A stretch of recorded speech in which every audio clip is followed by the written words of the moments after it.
Je me suis toujours demandé pourquoi Woody Allen n'avait jamais tourné un des Robocop. J'aimerais bien le voir réaliser un film différent, de science-fiction, un blockbuster, quelque chose qui change, quoi. Mais il paraît que si ce film est un échec, Woody Allen pourrait perdre en légitimité et avoir plus de mal à refaire des films par la suite. Est-ce prouvé ? Le risque est-il réellement si important quand un réalisateur tourne un film qui n'a radicalement rien à voir avec ce qu'il a l'habitude de faire ? En marketing, on peut répondre théoriquement à cette question en posant deux choses. 1. Que le réalisateur est une marque. Ce qui est étrange, certes, mais concevable quand on se dit que les marques, Apple, L'Oréal, Findus, construisent leur image à partir d'une activité médiatique et à partir d'attributs professionnels, et que finalement, les acteurs, les chanteurs, les réalisateurs de films procèdent exactement de la même façon avec leur propre image. Le réalisateur serait donc une marque. Or, et c'est le deuxième point, les scientifiques nous disent que lorsqu'une marque adopte une activité très éloignée par rapport à son cœur de métier, si cette activité est un échec, il n'y a aucun effet sur la marque. Parce que justement, on va difficilement lier cette activité qui n'a rien à voir à la marque. Vous souvenez-vous qu'en 88, la marque Bic, des stylos Bic, lançait des parfums ? Ah non ?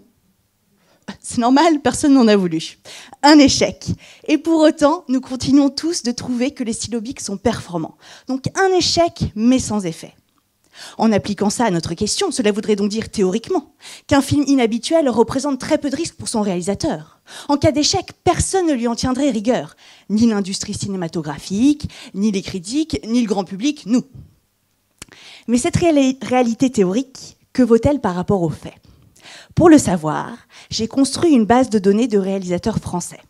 Dedans, j'ai compilé 80 films que des experts ont jugés différents par rapport aux films précédents de ces réalisateurs, comme le film Alien, réalisé par Jean-Pierre Jeunet, que l'on associait déjà à l'époque à ces films d'auteurs du style Amélie Poulain.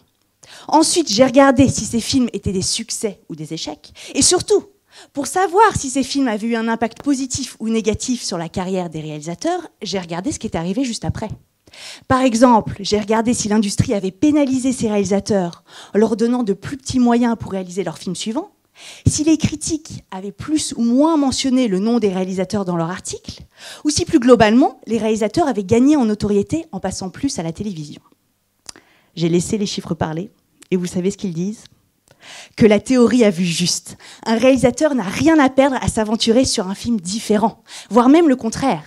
Certains réalisateurs gagne presque de la légitimité en réalisant un film différent.